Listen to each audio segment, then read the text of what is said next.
Good morning, everybody. Today, let us revise a new concept called center of mass. And once you learn this center of mass concept, later you can move on to the collisions concept. Based on that impulse, we need to learn. Together with the center of mass, collision and impulse concept, you will find lot of questions in objective examinations. Now let us revise center of mass. Center of mass. Center of mass is a location about which the entire mass is distributed.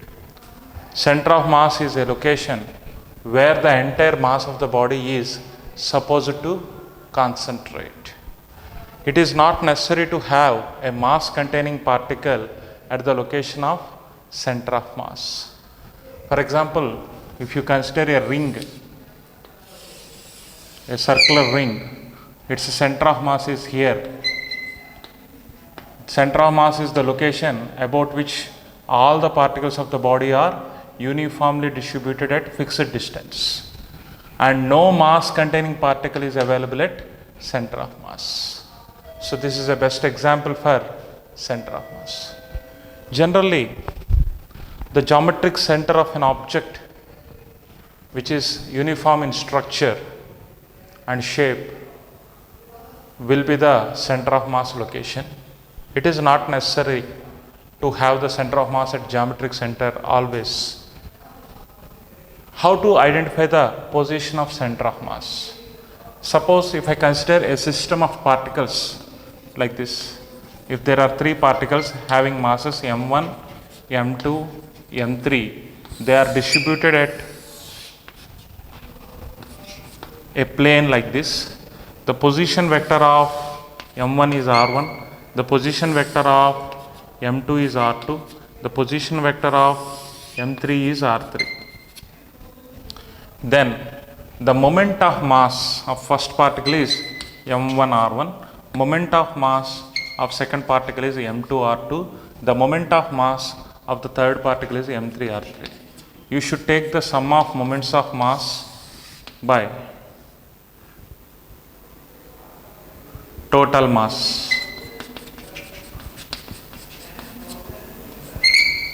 which will give the position of center of mass.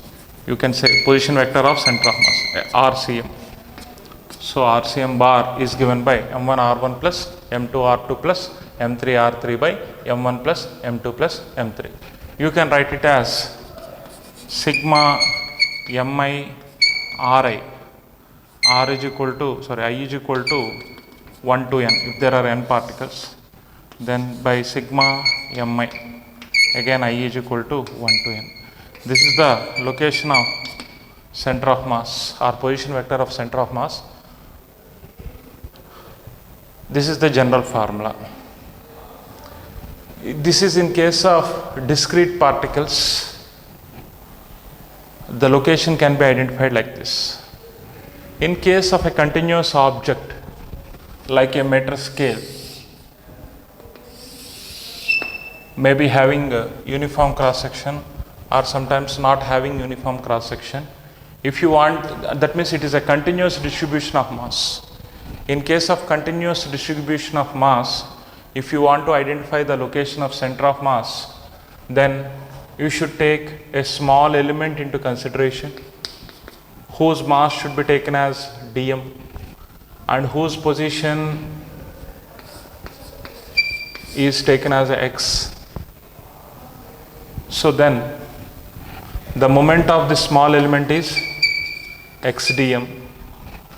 We should do integration like this, then you should take like this, then position of center of mass is given by integral x dm by integral dm. So either by using this general formula or by using this formula, this is for continuous distribution of mass, this is for discrete distribution of mass. By using those formulae, we are able to find the location of center of mass. And one important point here, whenever you want velocity of center of mass is given by derivative of position vector of center of mass. Derivative of position vector of center of mass. Then you will get velocity vector. Whenever you want acceleration of center of mass, you should take the derivative for velocity of center of mass vector. Likewise, by differentiating position vector, you will get position vector of center of mass, you will get velocity of center of mass. By differentiating velocity of center of mass, you will get acceleration for center of mass. This is the basic idea behind it. Now let us see some problems based on the center of mass. Before to that, we should understand the concept of momentum. What is momentum? General formula for momentum is mass into velocity.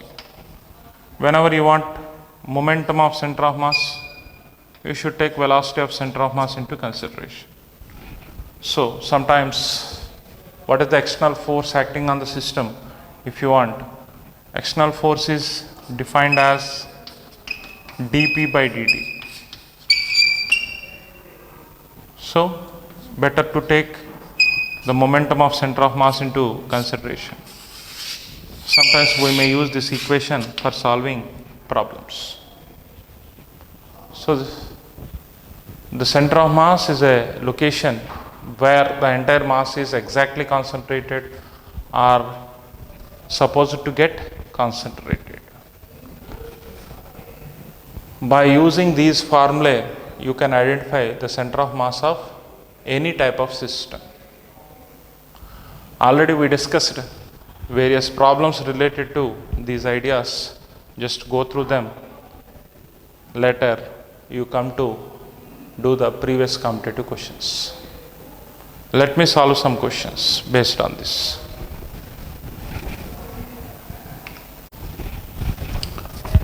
Let us solve one question. As per the question, you are given an Atwood machine like this, provided with a frictionless pulley over which two blocks were attached like this, A and B. Suppose mass of A is MA, mass of B is MB. What is the acceleration of the system? What is the acceleration of the center of mass of the system? Already we calculated acceleration of individual blocks.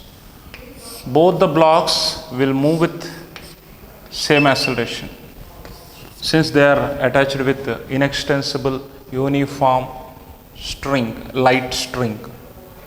So whenever we calculate the acceleration of individual block, A is equal to heavy mass minus, suppose mass of B is heavy, MB minus MA by M1 MA plus MB into G.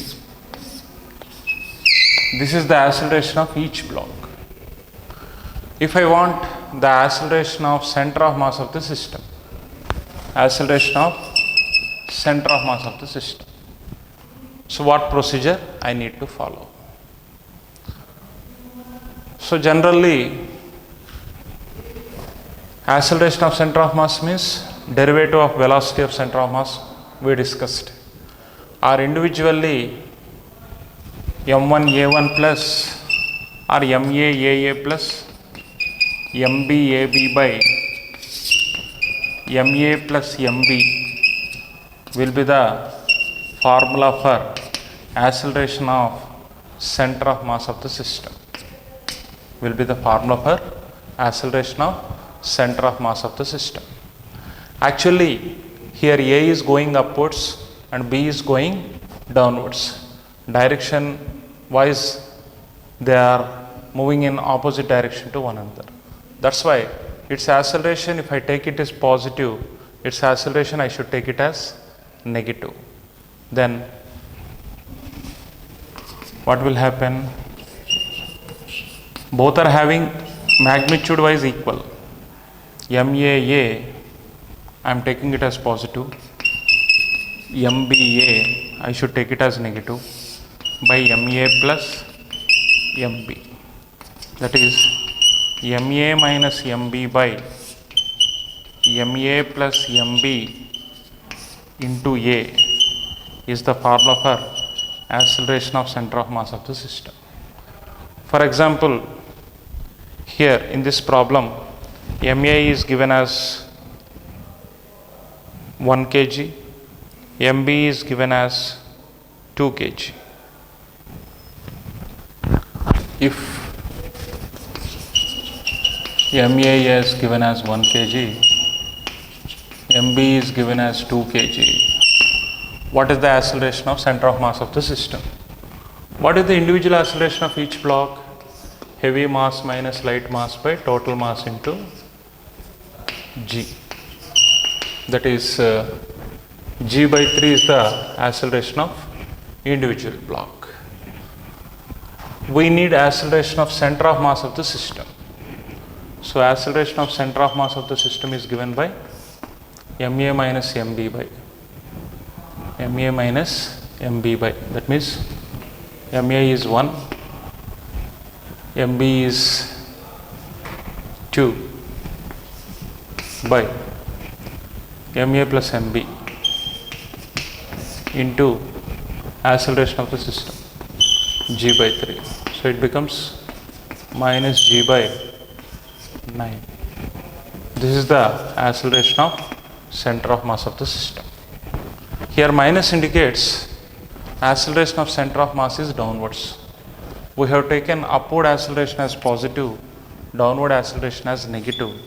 So as per the question, you got acceleration of individual block magnitude is G by 3, but with the direction its value is minus G by 9.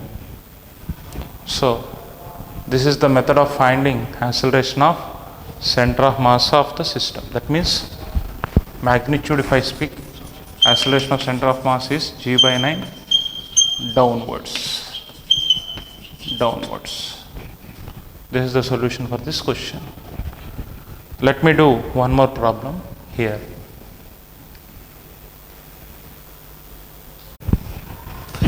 Let me revise the concept of collisions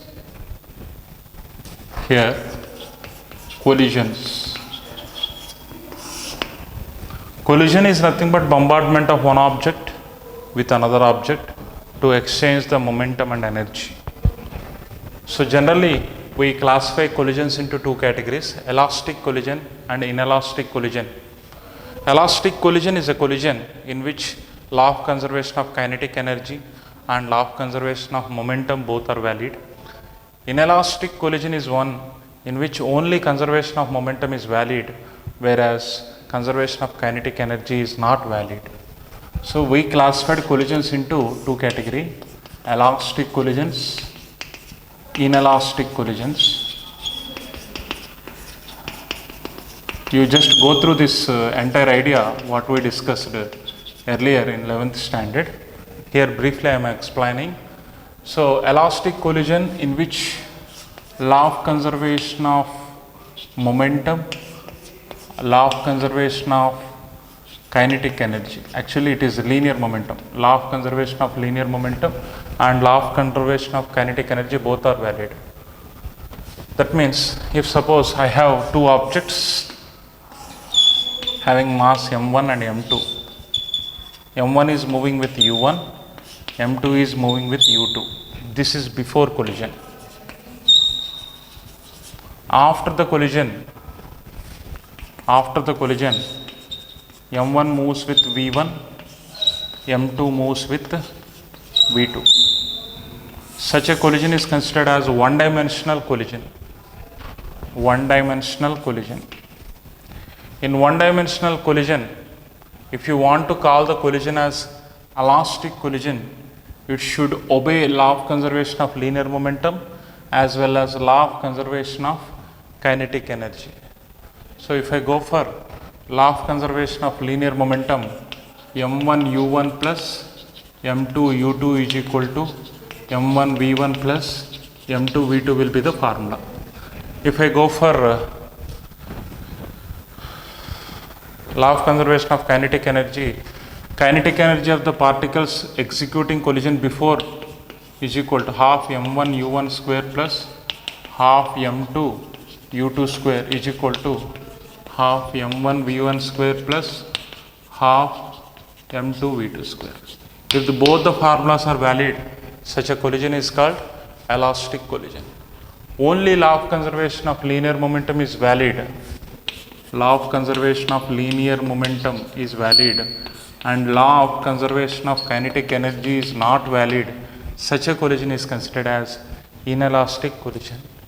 In perfectly inelastic collision, after the collision, both the objects will stick together and they will move with a common velocity.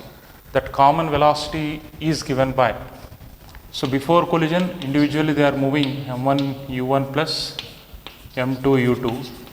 After the collision, m1 and m2, they are together moving with a common velocity.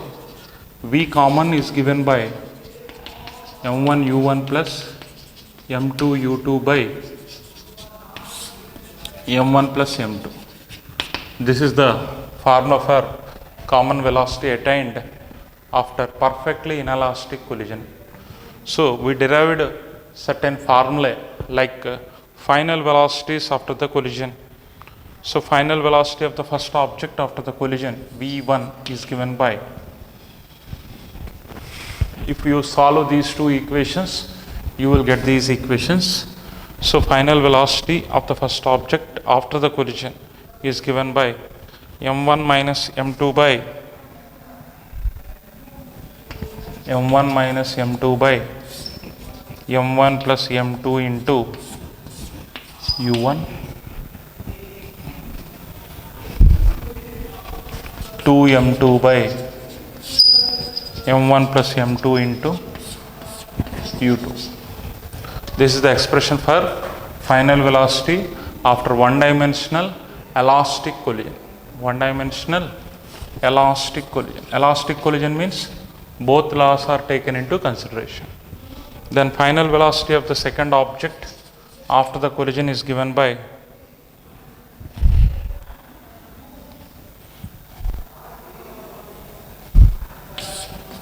m2 minus m1 by m1 plus m2 into u1. Otherwise, this is u2 plus 2m1 by m1 plus m2 into u1. You can write it as 2m1 by m1 plus m2 into u1 minus m1 minus m2 by m1 plus m2 into u2. Anything you can write. Sometimes this minus you can bring it out. You can write m2 minus m1 here. These are the expressions for final velocities of the two objects after the collision. Here, during a collision, we define coefficient of restitution. Coefficient of restitution is defined as relative velocity of separation after collision. Relative velocity of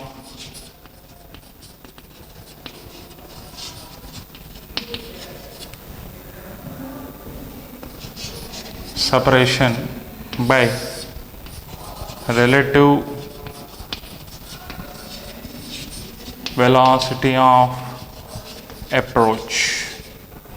Relative velocity of separation is v2 minus v1 by relative velocity of approach is u1 minus u2. So v2 minus v1 by u1 minus u2 is called coefficient of restitution. If coefficient of restitution is 0, it means that numerator is 0. That is v1 is equal to v2. Both the objects are moving with common velocity. That is called inelastic collision. Perfectly inelastic collision. Now, if I take E is equal to 1, that means relative velocity of separation is exactly equal to relative velocity of approach, that is called perfectly elastic collision. If the E value is in between 0 and 1, that is semi-elastic collision or semi-inelastic collision, depending on the situation we are calling. And also here, let us revise one more concept called impulse. Impulse is a large force applied for short duration of time. Large force applied for short duration of time. The product of force and the time duration of application of force is called impulse. Impulse is designated with J. In order to find impulse, we should draw a graph between force and time. At a particular time, the force gets maximum value. The area under this graph is nothing but impulse. Area gives impulse.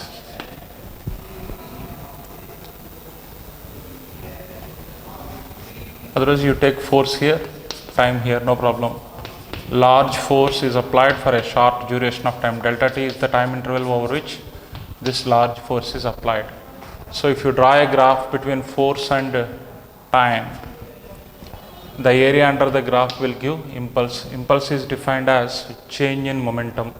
As you know, F is equal to delta p by delta t. So, F delta t is nothing but delta p. Momentum final minus momentum initial is called impulse. So, impulse is nothing but change in momentum, or impulse is nothing but area under the force and time graph. Impulse is nothing but the product of large force into small duration of time, or impulse is nothing but change in momentum of the object. So, these are the basic ideas related to center of mass, collisions and impulse. By combining them, we will have a lot of problems asked in IIT and NEET and as well as MCET. So, let us try to solve some questions based on these ideas.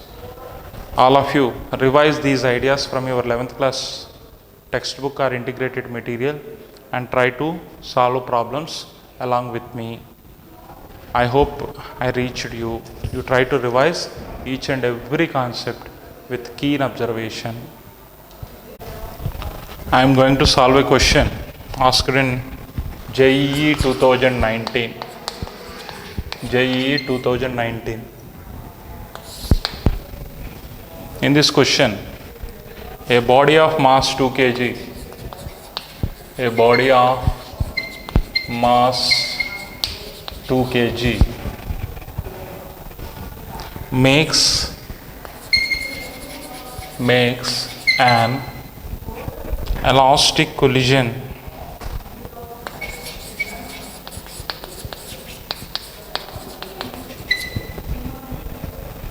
with a second body at rest.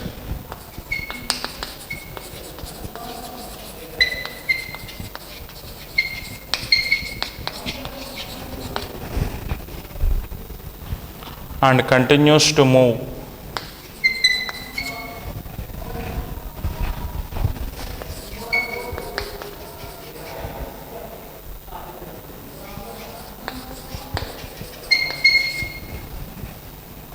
in the original direction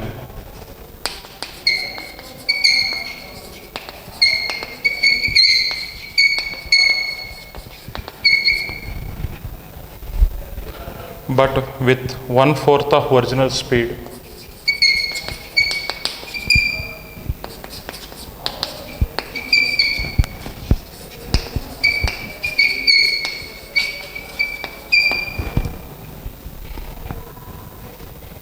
What is the mass of second body?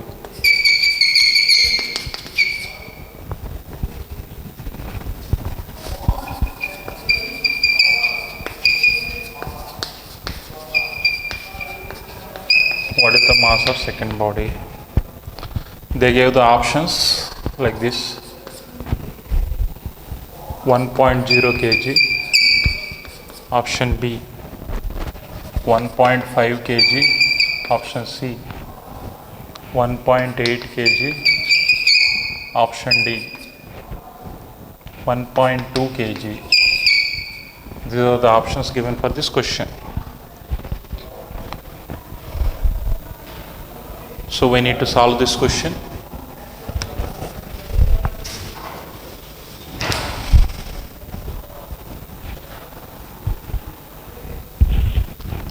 A body of mass 2 kg makes an elastic collision with a second body at rest.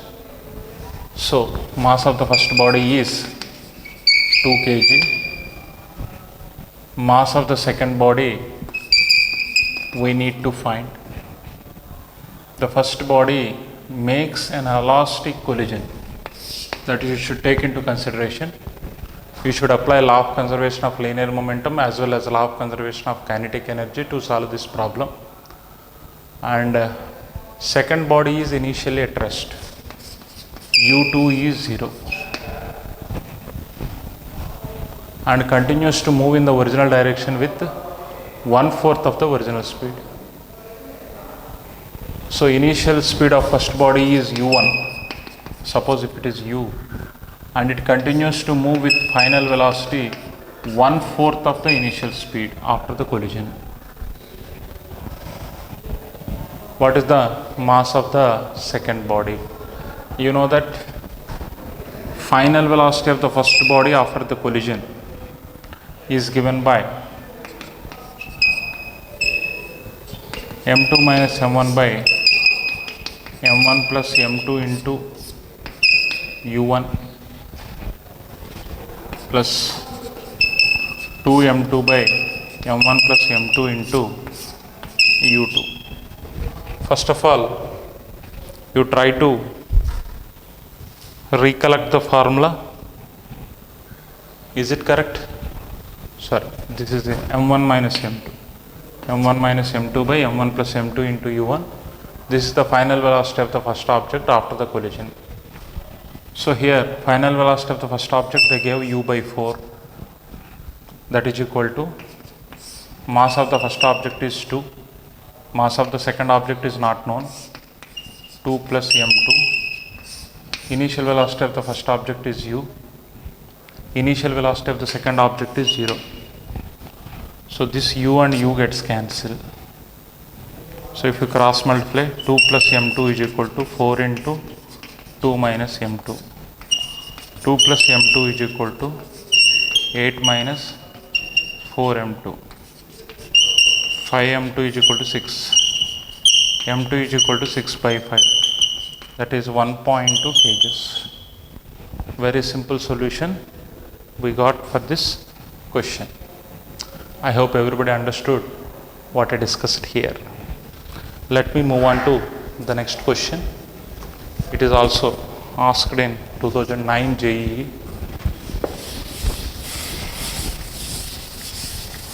So 1.2 kgs is the answer for this question. That means option D.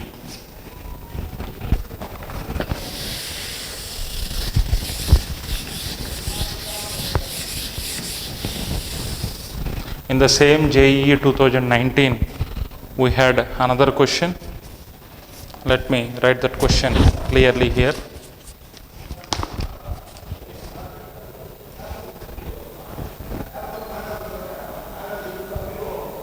Three blocks.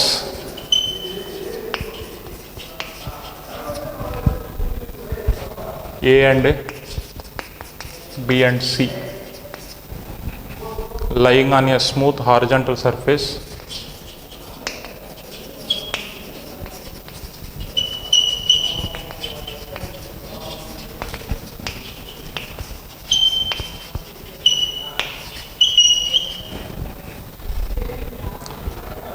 As shown in figure.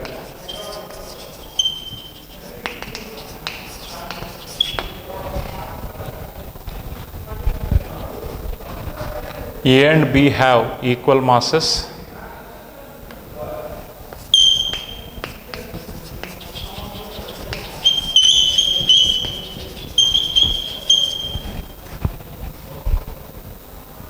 Small m, while C had mass capital M.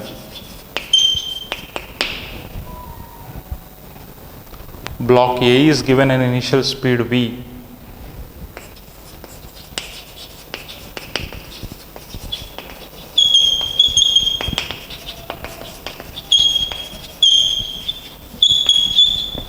Initial speed V towards B.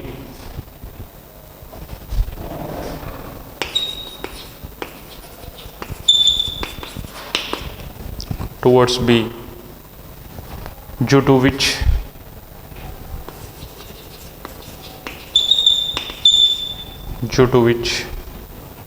it collides with B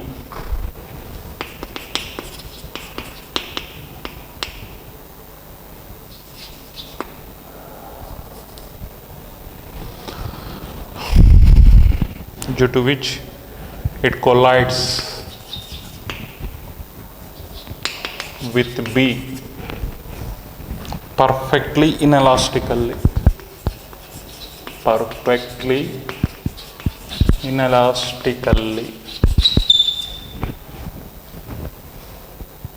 The combined mass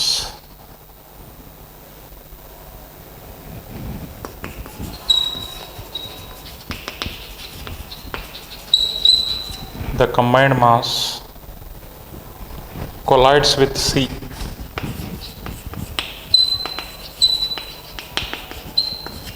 The combined mass collides with C also perfectly inelastically.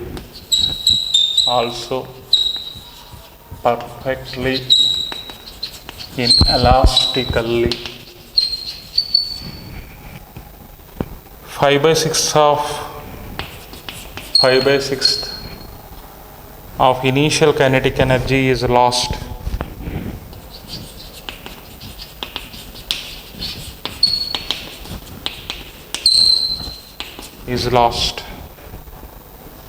In whole process.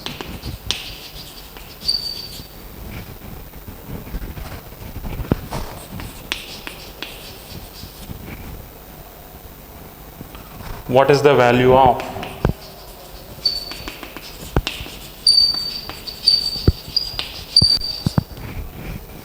capital M by small m? This is the question. The question figure is very simple. 3 blocks are there, A, B and C. Both are having mass small m, A and B. C is having mass capital M. They gave options like this: 5, 2, 4, 3. All of you read the question carefully such that we can answer it easily. As per the question, 2 of the blocks are having identical mass. The third block is having different mass called capital M. Now, here the collisions happening are inelastic collisions. So we need to find the ratio of capital M to small m. What procedure we adapt to solve this? Let us see.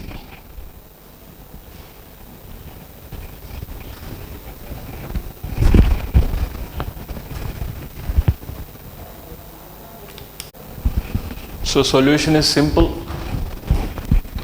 So initial kinetic energy of the first block, that is half mass of the first block into velocity of first block square, half mv square let me take. So as per the question, the initial speed is given v. So this is the initial kinetic energy of block A. Kinetic energy of block A before collision. After the collision, as it is perfectly inelastic collision, both the blocks will stick together and move with a common velocity v. Therefore, the final velocity of the combined system of A and B, final velocity of A and B together is given by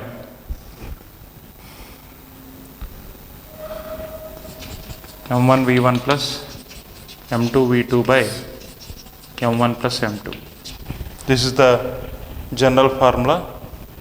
So based on this general formula, we need to solve it. So the common velocity, let me take it as V naught. As you know, the first one is moving with V. The second one is at rest. So together they are having mass 2m. So nothing but V naught is equal to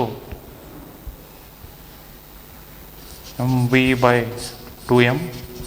mm gets cancelled. V by 2. V by 2 is the speed of the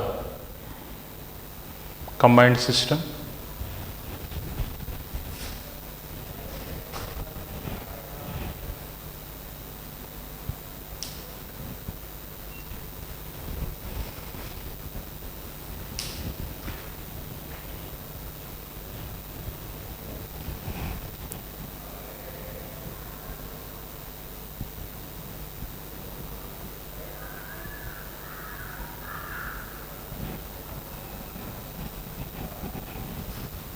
This combined mass is going to do a perfectly inelastic collision with other block. Now, the final velocity of the combination is given by this 2m mass is moving with V naught. Capital M is at rest. So total mass will be 2m plus capital M. So final velocity of C after the collision is given by 2m by 2m plus capital M into V naught. 5 by 6th of initial kinetic energy is lost. So what is left over? 5 by 6th is lost means 1 by 6th is left over. So 1 by 6 of initial kinetic energy is left over. Initial kinetic energy is, so 2m is moving with V by 2 square.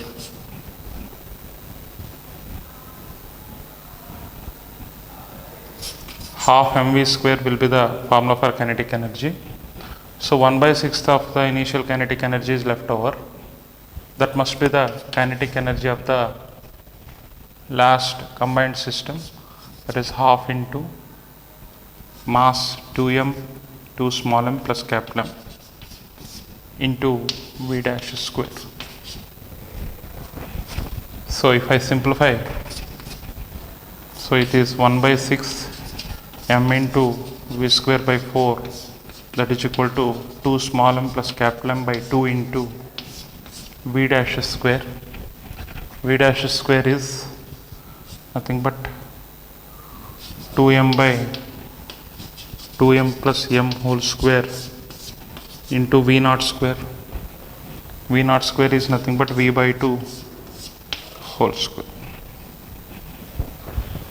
So this V by this one gets cancelled. So you are left with small m by 6 on this side. On this side it becomes 4m square. This 2 will go for 2 times. So 2 small m square by 2m plus capital M is left over. That is 2 small m square, small m capital M is equal to 12 small m square. Small m capital M is equal to 10 small m square. Small m and small, this gets cancelled. Then if I simplify, small m by capital M must be equal to 1 by 10.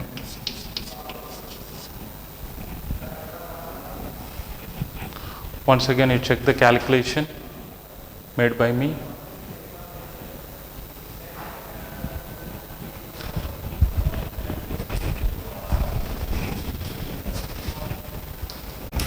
So my answer for this question is capital M by small m is equal to 10, but option is not here.